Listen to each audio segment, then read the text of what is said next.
Halo rebahaner, gimana? Wifi masih nyala?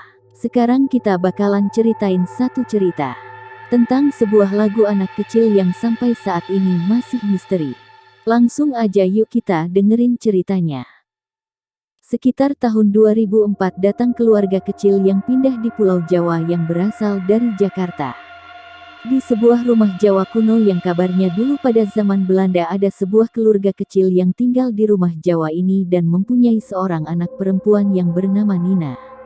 Karena demam tinggi dan tidak sempat menciptakan lagu serta menyanyikannya untuk Nina, akhirnya Nina meninggal dunia. Namun keluarga kecil dari Jakarta tidak begitu percaya pada mitos tersebut. Ketika sudah sampai di rumah Jawa tersebut, Wina 6 tahun anak dari Yoga dan Vina yang akan menempati rumah Jawa tersebut mendengar suara nyanyian Nina Bobo yang dibawakan oleh seorang wanita di dalam kamar dengan merdunya. Wina lalu menceritakan kepada ibunya yang sedang beres-beres. "Mama, Wina dengar ibu-ibu lagi nyanyi Nina Bobo di dalam kamar." "Apa Wina sayang? Jangan aneh-aneh, Mama nggak suka." "Beneran Ma Wina dengar." "Wina, Mama mohon jangan ngada-ngada, Mama lagi sibuk beres-beres." "Ya sudah, kamu sama Papa aja ya." Lalu Wina menghampiri papanya dengan wajah yang ketakutan. "Papa, Wina tadi dengar suara ibu-ibu nyanyi Nina Bobo di dalam kamar itu." Papa Nina menjawab dengar tertawa kecil seakan meremehkan perkataan Wina tersebut. "Wina, di rumah ini tidak ada siapa-siapa kecuali ada Papa, Mama, dan Wina. Kalau Wina tidak percaya, ayo kita ke kamar yang katanya Wina ada hantunya." Lalu Wina diajak ayahnya ke kamar yang membuat Wina ketakutan. Pas sudah di depan pintu kamar, Wina mendengar teriak-teriakan kecil namun papanya tidak mendengarnya. Ketika Papa Wina akan membukanya, Nina berusaha untuk mencegahnya. "Papa, jangan dibuka." Ketika papanya sudah membuka pintu itu dan melihat ke dalam, tidak ada apapun, yang ada cuma ranjang, lemari dan lukisan seorang anak kecil. Lalu Papa Wina menghampiri Wina dan mengajak ke dalam serta memberitahu bahwa tidak ada apa-apa di kamar ini, dan Wina pun ditawari ayahnya untuk menempati kamar tersebut. "Wina mau kan tidur di kamar ini? Bagus loh kamarnya." "Wina nggak mau ayah, di sini ada hantunya." "Wina, Papa kan sudah bilang hantu itu tidak ada, jadi Wina nggak boleh takut lagi. Papa ngerti kok, Wina belum terbiasa dengan rumah baru kita." "Ya sudah, Wina ikut Papa ke taman ya," jawab Wina dengan wajah yang masih ketakutan. "Iya Papa." Saat akan meninggalkan kamar itu terdengar lagi suara nyanyian Nina Bobo oleh wanita misterius itu. Wina bingung apa yang harus ia perbuat dan harus bercerita kepada siapa bahwa rumah yang ia tinggali bersama Papa dan Mamanya itu berhantu. Handphone Mama Wina berbunyi pertanda ada yang meneleponnya saat itu. Lalu Mama Wina segera mengangkatnya saat sedang membersihkan ruang tamu yang penuh debu. "Halo, dengan siapa ya?" "Tante, ini Franz, kakaknya Kamaya." "Oh, Franz, bagaimana kabarmu dan keluarga di sana?" "Tidak baik Tante, ayah dan ibu sudah meninggal karena kecelakaan pesawat saat akan pergi ke Korea." Tante turut berduka cita Franz. "Iya Tante. Tante Franz minta tolong untuk beberapa bulan ke depan Kamaya tinggal di rumah Tante. Soalnya Franz ada kerjaan di Korea karena klien ayah ada di sana." "Oh, iya Franz, tentu saja Tante mau. Rumah Tante selalu terbuka buat kamu dan Kamaya. Ngomong-ngomong, alamat Tante ada di mana?" "Di Jogja, tepatnya di rumah Jawa, kamu tahu kan?" "Oh, iya Tante, makasih Tante." "Sudah dulu ya Tante, terima kasih." Saat sudah selesai terdengar ada yang jatuh di kamar yang membuat Wina takut, membuat kaget Mama Wina. Namun Mama Wina berpikir mungkin itu cuma tikus. Lalu Mama Wina menemui Papa Wina dan menceritakan kabar bahwa keponakannya yang bernama Kamaya akan tinggal bersama mereka. "Papa, Mama ada kabar buat Papa." "Apa Ma?" "Sepertinya penting sekali. Papa masih ingat Kamaya, keponakan Mama yang ada di Batam?" "Oh, iya Mama. Papa ingat Ma. Memang ada apa dengan Kamaya Ma?" "Kamaya mau tinggal satu rumah sama kita karena si Franz mau ke Korea mengurusi kerjaan ayahnya. Nasib mereka sungguh malang Pak, harus ditinggal oleh ayah dan ibunya untuk selamanya." Papa Wina kaget saat mendengar kabar buruk itu. "Berarti di sini ada yang menjaga Wina dong Ma?" "Iya Papa, Wina senangkan Tante Kamaya akan tinggal bersama kita. Wina hanya tersenyum. Karena waktu semakin sore Wina dan kedua orang tuanya masuk rumah. Sebuah tempat tinggal yang mewah dan besar singgah dua saudara yang ditinggalkan oleh kedua orang tuanya karena kecelakaan pesawat. Kamaya, Franz serta para pembantunya berkumpul di ruang tamu. Karena Franz akan memberitahu bahwa Kamaya akan tinggal bersama tantenya di Pulau Jawa. Selamat malam. Di sini saya akan memberikan informasi penting yaitu Kamaya akan tinggal bersama Tante Vina yang saat ini beliau tinggal di Pulau Jawa, tepatnya di rumah Jawa. Kamaya kaget saat mendengar keputusan yang diberikan Kak Franz untuknya, karena sebenarnya Kamaya tidak ingin pindah sebab masih ada para pembantunya yang masih bisa mengurusi segala keperluannya. Gak Kak, Kamaya gak mau. Kamaya masih pengen tinggal di sini karena almarhum ayah dan ibu belum genap 10 hari Kak. Kakak tahu Kamaya ini yang terbaik untukmu, karena kakak akan pergi ke Korea untuk menyelesaikan bisnis ayah di sana. Kakak mohon. Kamaya terdiam sejenak tanpa satu kata pun. Salah satu pembantunya terlihat khawatir dengan Kamaya seperti mau memberikan informasi penting. Beberapa menit kemudian Kamaya memberikan keputusan pada kakaknya tersebut. Baik Kak, Kamaya mau ikut Tante Vina di Jawa, tapi dengan satu syarat. Apa itu Kamaya? Kamaya ingin kakak jangan lama-lama di Korea. Iya Kamaya, ya sudah kakak mau mengurusi paspor dan visa untuk berangkat minggu depan dan besok kamu akan kakak antar ke tempat Tante Vina di Jawa, di sana kamu bisa jaga Wina. Iya Kak. Lalu Franz meninggalkan Kamaya. Begitu terpukulnya Kamaya kehilangan kedua orang tuanya yang ia sayangi, Kamaya yang dulu ceria kini menjadi pemurung. Hari-hari ini pembantunya melihat Kamaya sering melihat keluar jendela sambil melamun. Pembantunya tersebut mendekati dan memberitahu tentang rumah Jawa yang ia dengar tadi. Non Kamaya, maaf Bibik mengganggu. Bibik mau bercerita tentang rumah Jawa yang diceritakan oleh Den Franz tadi supaya Non Kamaya bisa jaga diri di sana. Kamaya lalu menoleh ke arah pembantunya dengan mata penuh misteri yang membuat pembantunya gugup. Maksud Bibik apa? Bibik asli orang Jawa. Dulu waktu Bibik kecil di Jawa dekat tempat Tante Non Kamaya tinggal, jadi Bibik sedikit tahu tentang rumah Jawa itu. Apa di tempat Tante Vina ada penunggunya? Ya begitulah Non, tapi sudah melegenda Non. Jadi kalau Non dengar lagu Nina Bobo yang dinyanyikan oleh seorang wanita dan suara anak nangis jangan digubris Non.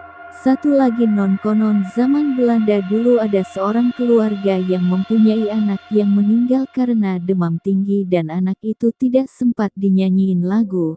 Jadi penasaran sampai sekarang. Lalu pembantu tersebut meninggalkan Kamaya dengan penuh rasa ketakutan. Pagi itu, Kamaya sedang beres-beres barang yang ia akan bawa ke Jawa. Kamaya melihat foto ayah dan ibunya dan masih teringat saat orang tuanya masih hidup setiap pagi selalu sarapan bersama-sama. Namun kenangan hanya tinggal kenangan yang tidak akan pernah terulang kembali.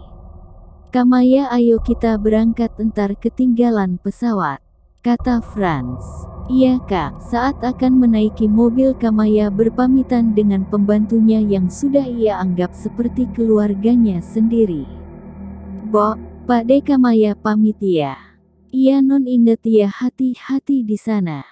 Lalu Kamaya tersenyum dan lekas masuk mobil. Ketika mobil jalan serta menjauh dari rumahnya terlihat mendiang almarhum ayah dan ibunya terlihat sedang melambaikan tangan seolah mereka masih ada, namun Kamaya hanya berpikir ini hanya halusinasi belaka karena rasa kangennya yang amat mendalam terhadap ayah dan ibunya. Ketika sampai di bandara, Kamaya dan Franz lekas masuk ke pesawat karena jadwal pemberangkatan Batam ke Jawa akan segera lepas landas. 3 jam sudah berlalu. Kamaya dan Franz sudah sampai di Pulau Jawa dan meninggalkan Batam tempat kelahiran mereka berdua. Lalu Franz ditelepon oleh Om Yoga karena mereka akan dijemput. "Franz, ini Om Yoga, kamu di mana sekarang?" "Ya Om, saya dan Kamaya sudah sampai di bandara." "Om di mana?" "Kamu dan Kamaya langsung aja menuju ke pintu masuk bandara." "Ya Om." Lalu mereka menuju ke tempat Om Yoga yang telah menunggu. Sesampainya di depan pintu masuk bandara, ia langsung masuk mobil dan berangkat ke rumah omnya. Mereka juga sambil bercerita bahwa hidup di Jawa sungguh enak, bisa menikmati pemandangan yang indah dan masih asri. Saat itu Franz dan Om Yoga sedang asik-asiknya ngobrol. Kamaya hanya terdiam memikirkan perkataan pembantunya bahwa rumah Jawa itu ada penghuni makhluk halus. Sesampainya mereka di rumah Om Yoga, Franz dan Kamaya disambut oleh Wina dengan sukaria. "Tante Kamaya, apa kabar?" "Baik Wina." "Wina sendiri di rumah baru suka nggak?" Lalu Wina membisikkan kata-kata yang membuat Kamaya kaget. "Wina takut tante, di rumah Wina ada suara-suara aneh." Kamaya tegang saat mendengar cerita dari Wina. Konon anak seumuran Wina masih bisa berkomunikasi dengan makhluk halus, dan itu adalah kenyataan. Lalu Mama Wina mengajak Franz dan Kamaya untuk masuk rumah, namun Wina saat itu memegang tangan Kamaya sirat mungkin dan mengatakan, "Aku takut tante." Kamaya meyakinkan Wina bahwa di rumahnya tidak ada apa-apa. Kamaya sebenarnya punya indera yang bisa melihat makhluk halus secara kasat mata. Ketika akan masuk rumah tersebut, Kamaya merasakan hawa negatif menyelimutinya, seolah ada yang tidak suka ia masuk rumah tersebut. Saat Wina dan Kamaya akan melewati kamar yang membuat Wina takut, Kamaya merasakan ada sesuatu yang memata-matainya dari belakang dan dari depan, entah itu sebuah arwah yang tak tenang. Saat sudah berkumpul dan istirahat di ruang tamu, Kamaya dan Franz minum teh hangat agar perasaan dan pikiran menjadi rileks. Lalu Tante Vina menanyakan sesuatu hal. "Kamaya, kamu yakin mau tinggal di sini?" Kamaya terdiam seolah-olah ia sedang dipermainkan. "Iya Tante, memang kenapa?" "Awas, di sini ada seorang yang menyanyi lagu Nina Bobo tiap malam dan tangisan anak kecil." Kamaya terdiam dan wajahnya pucat karena cerita dari tantenya itu. "Hahaha, takut ya Kamaya? Tenang Kamaya, di sini mana ada hantu, itu cerita konyolnya Wina." Lalu Kamaya menjawabnya dengan serius, seolah-olah ia ingin meyakinkan bahwa makhluk halus dan dunia lain itu ada dan dekat dengan kita. "Itu memang ada Tante, tepat di samping kita berada." Tante Vina lalu mengalihkan pembicaraan saat itu pada Franz yang sedang asyik-asyiknya minum teh dan melihat siaran televisi. "Franz, kamu kapan berangkat ke Korea?" "Mungkin minggu depan Tante, dan besok harus pulang ke Jakarta lagi karena ada yang harus diselesaikan." "Oh iya." Malam kelam mulai datang menyelimuti rumah Jawa. Terdengar suara burung gagak pertanda ada sesosok arwah yang datang pada malam itu. Wina dan Kamaya sedang asyik-asyiknya bermain boneka bersama-sama di kamar Wina, dekat kamar kosong yang ditakuti Wina. Sekitar pukul 10 malam terdengar suara nyanyian Nina Bobo yang merdu bagaikan penyanyi ulung. "Nina Bobo, oh Nina Bobo. Kalau tidak Bobo digigit nyamuk." Lagu itu diulang berkali-kali selama setengah jam. Mungkin saat itu yang bisa mendengar Wina dan Kamaya saja. Karena rasa penasaran itu melanda mereka berdua, Kamaya putuskan untuk mencari sosok wanita yang menyanyikan lagu Nina Bobo tersebut di kamar sebelah Wina. Wina saat itu benar-benar ketakutan, namun Kamaya mencoba menenangkannya. "Jangan sampai teriak."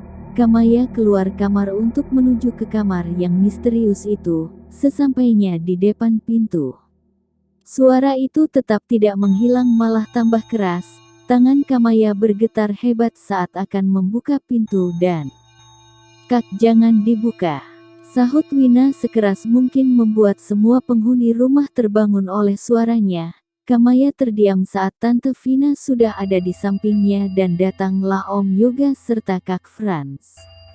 Tanya Tante Vina pada Kamaya. Ada apa ini Kamaya dan kenapa kamu ada di sini? Maaf Tante, tadi di sini ada suara orang nyanyi lagu Nina Bobo. Apa ada yang nyanyi Nina Bobo? Ah, ngaco kamu Kamaya. Lalu Tante Vina masuk ke kamarnya lagi dengan Om Yoga, sedangkan Kak Franz memberi saran untukku. Kamaya makanya sebelum tidur berdoa dulu. Kamaya hanya terdiam sambil memegang erat tangan Wina yang sedari tadi ketakutan. Pada suatu pagi yang mendung, semua orang rumah beraktivitas seperti biasanya. Namun kakak Kamaya harus pulang ke Jakarta pagi itu.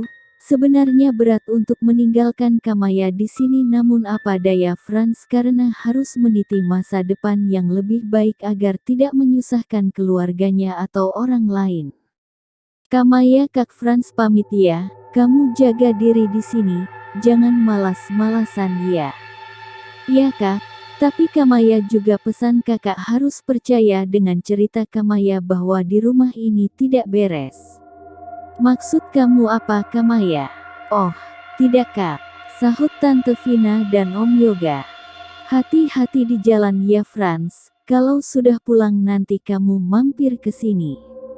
Iya Tante itu pasti, Wina Om pamit ya. Iya Om. Franz lalu berlekas masuk mobil dan meninggalkan Kamaya.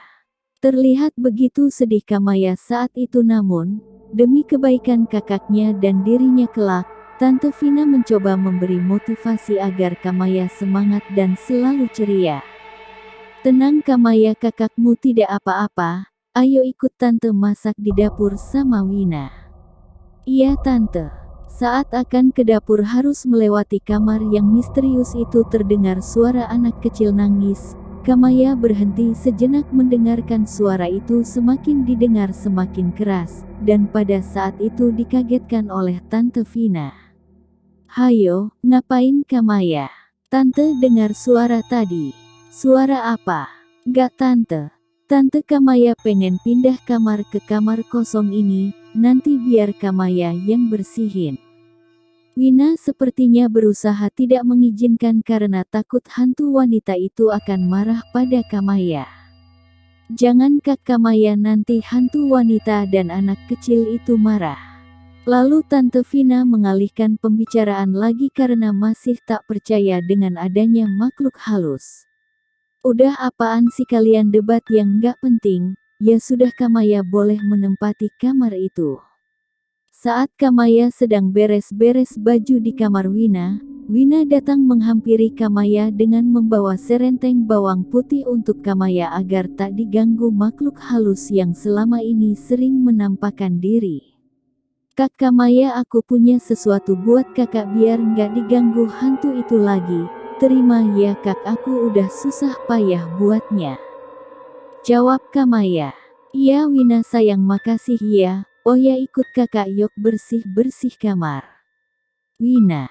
Ayo kak. Lalu mereka berdua menuju ke kamar yang misterius itu dan membukanya secara perlahan-lahan. Sungguh kotor kamar itu, sudah berapa lama kamar itu tidak dipakai hingga penuh debu. Kamaya lalu membuka jendela kamar agar pengapnya keluar dan timbul matahari, begitu terlihat barang-barang yang tergeletak. Ada semacam kertas kusam di atas kasur. Kamaya lalu mengambilnya dan berisikan bait lagu Nina Bobo. Kamaya berpikir bahwa yang diceritakan selama ini, ia yakin bukan kisah realnya asal mula lagu Nina Bobo ini. Kamaya yakin di balik wanita misterius dan tangisan anak kecil itu ada kaitannya dengan kertas yang berisikan bait ini. Ia langsung membereskan kamar itu hingga rapi dan bersih. Malam itu, di dalam kamar yang sepi, Kamaya tertidur pulas seakan sedang bertemu ibunya, dan Kamaya di pangkuan ibunya dinyanyikan lagu Nina Bobo yang membuat tidurnya nyaman. Tapi semakin lama semakin menyeramkan, suaranya membuat Kamaya terbangun. Kamaya sadar ada yang memanggil-manggil namanya. terlihat sesosok anak kecil berada di depan lemari sambil menangis. Kamaya memanggil-manggil Wina, mungkin dikira Wina. Wina, Wina, ngapain kamu di situ? Tangisan itu makin keras dan berbalik, sungguh menyeramkan hingga Kamaya langsung berlari meninggalkan kamar itu. Ketika akan membuka pintu sungguh sulit hingga anak kecil itu memegang tubuh Kamaya dan Kamaya seperti sedang dalam kisah opera nyata yang tak mungkin masuk akal manusia. Cerita kebenaran yang digambarkan anak kecil itu yang bernama Nina. Beberapa dekade setelah kedatangan Cornelis de Houtman di Banten, warga negara Belanda dari berbagai kalangan sudah memenuhi Pulau Jawa dan pulau-pulau lainnya di Indonesia. Alkisah seorang gadis belia asal Belanda bernama Nina van Meek, gadis yang berasal dari keluarga komposer musik klasik sederhana yang menetap di Nusantara untuk memulai hidup baru karena terlalu banyak saingan musisi di Belanda. Hidup Nina berjalan normal seperti orang-orang Belanda di Nusantara pada umumnya, berjalan-jalan, bersosialisasi dengan penduduk pribumi, dan mengenal budaya Nusantara. Kedengaran indah memang, tapi semenjak kejadian aneh itu keadaan menjadi berbanding terbalik. Kejadian aneh itu terjadi pada suatu malam badai, petir gak henti-hentinya saling bersahutan.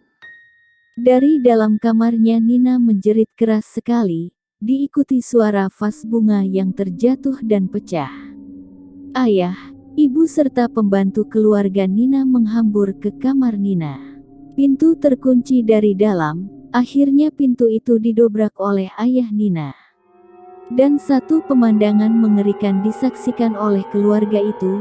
Terlihat di ranjang tidur Nina melipat tubuhnya ke belakang persis dalam posisi kayang merayap mundur sambil menjerit-jerit dan sesekali mengumpat-ngumpat dengan bahasa Belanda. Rambutnya yang lurus pirang menjadi kusut gak karuan, kelopak matanya menghitam pekat. Itu bukan Nina, itu adalah jiwa orang lain di dalam tubuh Nina. Nina kerasukan. Sudah seminggu berlalu semenjak malam itu, Nina dipasung di dalam kamarnya. Tangannya diikat dengan seutas tambang. Keadaan Nina makin memburuk, tubuhnya semakin kurus dan pucat, rambut pirang lurusnya sudah kusut gak karuan. Ibu Nina hanya bisa menangis setiap malam ketika mendengar Nina menjerit-jerit.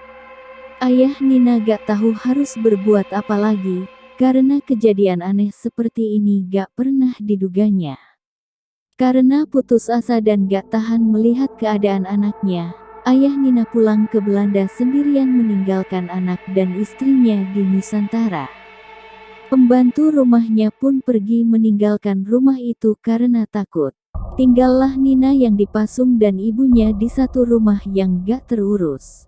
Kembali lagi pada satu malam badai namun aneh, saat itu terdengar Nina gak lagi menjerit-jerit seperti biasanya. Kamarnya begitu hening, perasaan ibu Nina bercampur aduk antara bahagia dengan takut. Bahagia bila ternyata anaknya sudah sembuh, tetapi takut bila ternyata anaknya sudah meninggal. Ibu Nina mengintip dari sela-sela pintu kamar Nina, dan ternyata Nina sedang duduk tenang di atas ranjangnya. Gak berkata apa-apa tapi sejurus kemudian dia menangis sesenggukan. Ibu Nina langsung masuk ke dalam kamarnya dan memeluk Nina erat-erat. Sambil menangis Nina berkata, "Ibu, aku takut." Lalu ibunya menjawab sambil menangis, "Gak apa nak, ibu ada di sini. Kamu gak perlu menangis lagi, ayo kita makan. Ibu tahu kamu pasti lapar." "Aku gak lapar, tetapi bolehkah aku meminta sesuatu?" "Apapun nak, apapun. Aku ngantuk, rasanya aku akan tertidur sangat pulas. Maukah ibu nyanyikan sebuah lagu pengantar tidur untukku?" Ibu Nina terdiam, agak sedikit gak percaya dari apa yang didengar oleh anaknya. Tapi kemudian Ibu Nina berkata sambil mencoba tersenyum, "Baiklah, Ibu akan menyanyikan sebait lagu untukmu." Setelah sebait lagu itu Nina terlelap damai dengan kepala di pangkuan ibunya, wajah anggunnya telah kembali. Ibu Nina menghela nafas lega, anaknya telah tertidur pulas. Tapi, Nina gak bergerak sedikit pun, nafasnya gak terdengar, denyut nadinya menghilang, aliran darahnya berhenti. Nina telah tertidur benar-benar lelap untuk selamanya dengan sebuah lagu ciptaan ibunya sebagai pengantar kepergian dirinya setelah berjuang melawan penderitaan. Lagu tersebut sudah ada sejak nenek moyang kita. Tapi tahukah Anda di balik lagu yang cukup sederhana itu ada kisah tragis di balik ceritanya?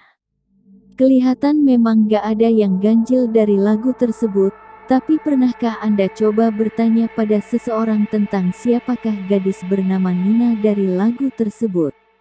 Konon katanya ketika Anda menyanyikan lagu ini untuk pengantar tidur anak-anak Anda yang masih kecil, bayi, tepat ketika Anda meninggalkan kamar tempat anak Anda tertidur, Nina akan datang ke kamar anak Anda dan membuat anak Anda tetap terlelap hingga keesokan paginya dengan sebuah lagu.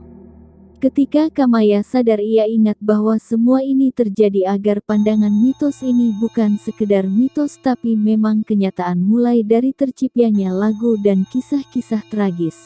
Sebenarnya masih banyak lagi kisah-kisah yang berhubungan dengan mitos namun itu akan menjadi sejarah tersendiri.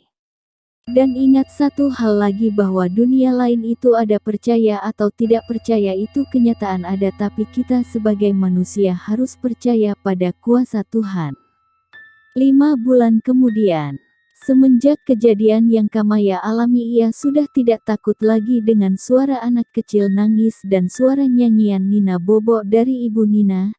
Saat itu juga Kamaya akan meninggalkan rumah Tante Vina itu karena ia sudah dijemput kakaknya untuk ikut ke Korea. Apa yang ia alami akan menjadi pengalaman yang tak terlupakan. Saat Kamaya sedang melihat kamar yang misterius itu ia sadar ada sebuah lukisan entah itu wajah siapa akan menjadi sebuah misteri. Saat akan meninggalkan kamar itu Kamaya melihat lukisan itu menangis darah dan datanglah sebuah alunan lagu Nina Bobo aku pun ikut menyanyi juga sambil melihat Wina yang ketakutan lagi sambil tersenyum. Setelah Kamaya masuk mobil dan berangkat terlihat dari kejauhan di rumah Tante dan Om Kamaya ada Nina dan Ibu Nina yang akan abadi di rumah itu.